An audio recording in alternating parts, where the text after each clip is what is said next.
Assalamualaikum warahmatullahi wabarakatuh. Alhamdulillahirabbil alamin. Asyhadu an la ilaha illallah wa asyhadu anna Muhammadar Rasulullah. Allahumma sholli ala Muhammad ya Rabbi sholli alaihi wasallim. Rabbi fanfa'na bi barakatihim wahdina husna bi hurmatihim. Yang kami muliakan Bapak, Ibu, izinkan kami memberikan pemahaman tentang Smart PLS. Jadi kami mencoba melukiskan seperti apa itu Smart PLS. Namun banyak kekurangan kami terhadap penjelasan ini.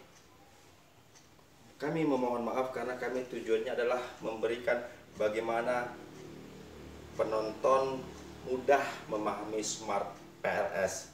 Namun bisa juga merujuk kepada video-video lain untuk memperkuat seperti apa itu Smart PLS.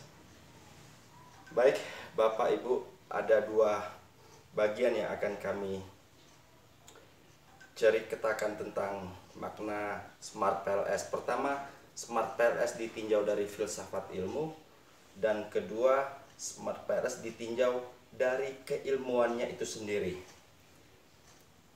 Baik, Bapak Ibu,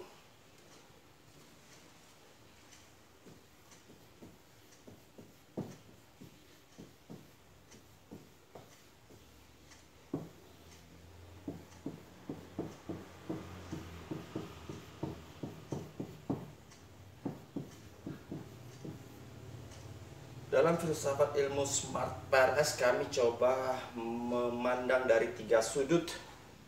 Yang pertama adalah ontologi, kedua epistemologi, dan yang ketiga aksiologi. Jadi ini adalah fenomena filsafat umum untuk membahas persoalan filsafat ilmu ditinjau dari Smart PLS. Kita mencoba kepada ontologi.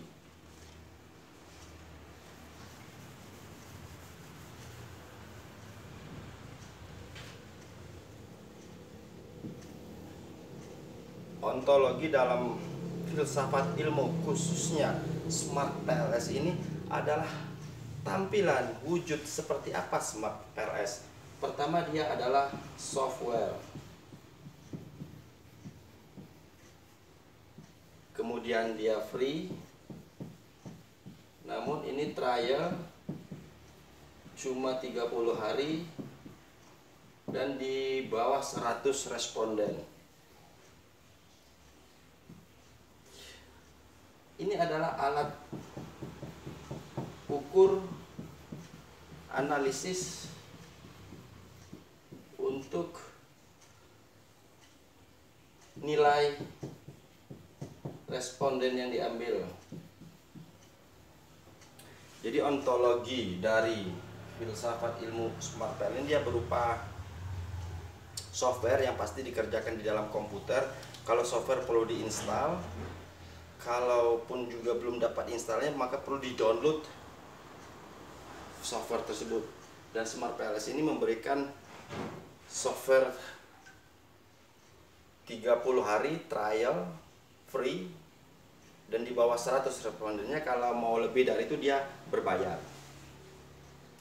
Jadi Smart PLS ini adalah seperti alat ukur yang mengukur ukuran itu dan mengukur nilai yang dinilai. Nah, ini maknanya. Kemudian kita masuk kepada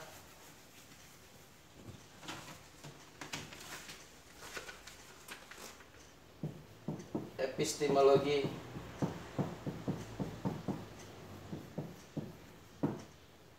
Dari Smart PLS, kalau dari bahasa dasarnya epistemologi itu adalah pengetahuan sejarah atau empirisnya tentang objek itu.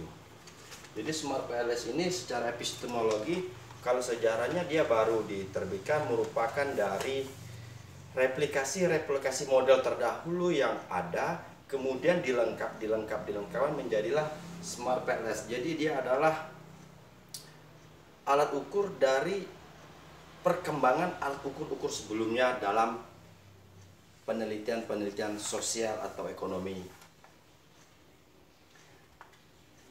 Namun untuk epistemologi Smart PLS ini nanti akan ketemu cara menggunakan juga, cara menggunakannya itu nanti di bab kedua. Jadi kalau epistemologi Smart PLS ini adalah pengetahuan cara penggunaan, sejarah alat itu sendiri.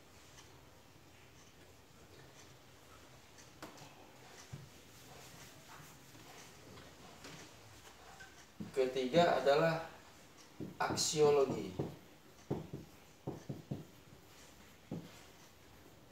Bagaimana aksiologi Smart PLS? Dasar dari aksiologi ini adalah nilai. Artinya apa nilai dari Smart PLS?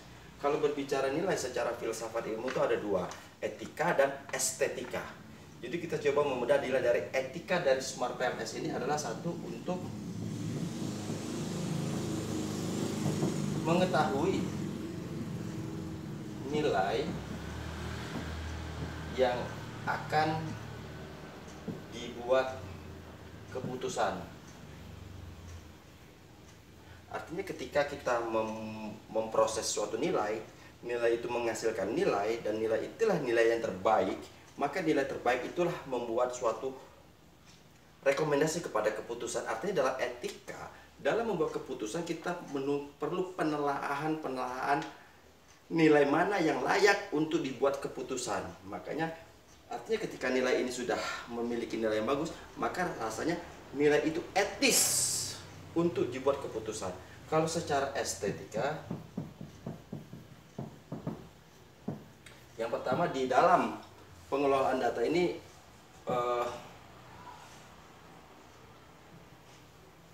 kolom-kolom analisisnya itu menarik. Jadi estetika ini terlihat pada keindahan wujud itu sendiri dan keindahan pada fungsi itu sendiri. Kalau keindahan pada wujud itu sendiri di dalam software itu sangat dinamis, sangat mudah dipahami, layout yang menarik, informasi yang jelas. Kalau untuk estetika terhadap nilai yang dikeluarkan, maka nilai yang menjadi keputusan itu akan menjadi suatu kebagusan perlakuan di lapangan. Adanya estetika nilai itu membuat suasana keputusan itu menjadi lebih menarik. Atau kalau dalam perempuan itu ada namanya cantik, atau bahasa lainnya itu keindahan.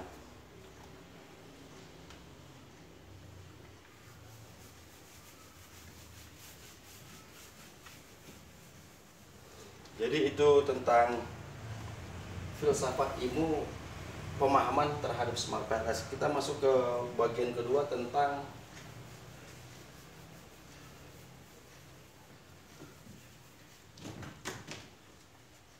penggunaan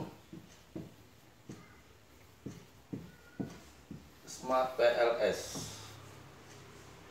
atau kita tadi lebih cenderung kepada epistemologi. Dalam penggunaan Smart PLS ini saya mencoba ambil contoh kasus.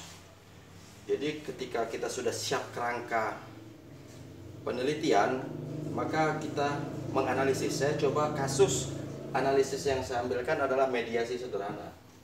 Di sini ada X1, di sini ada X2, di sini ada Y.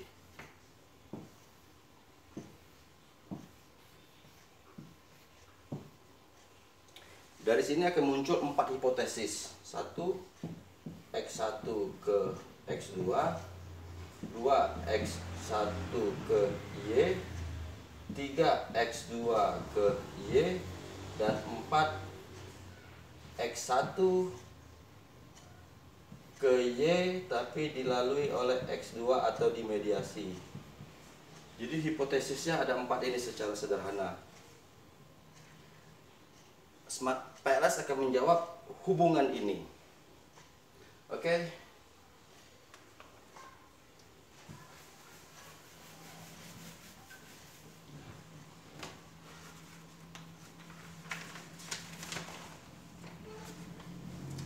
Smart PLS ini berangkat dari data Excel dalam bentuk bintang CSV, Demelited. Ini adalah data responden. Kemudian baru dimasukkan ke dalam Smart PLS.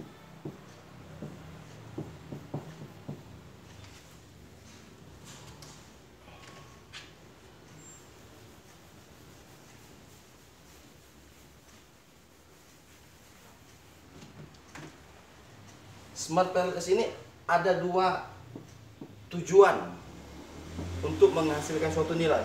Pertama, dia harus mengukur alat ukur,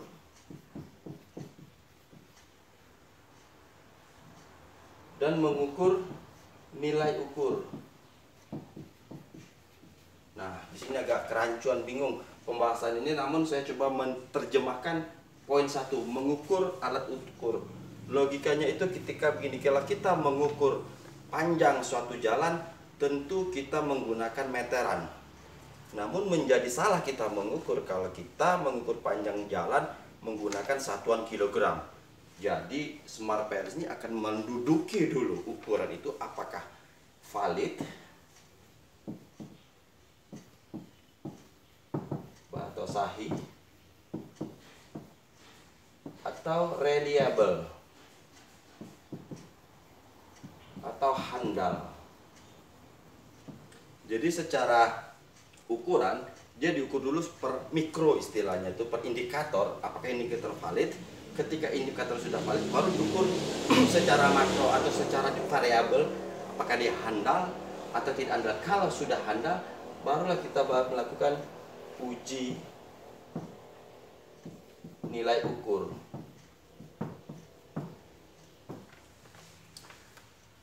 Selesai Smart PLS bekerja dalam riset penelitian kita mengetahui ukurannya itu sudah reliable dan valid, dan kita mengetahui nilai hubungan itu terhadap variabel apa, seperti variabel apa. Oke, saya coba menggambarkan di badan cara menilai ukur.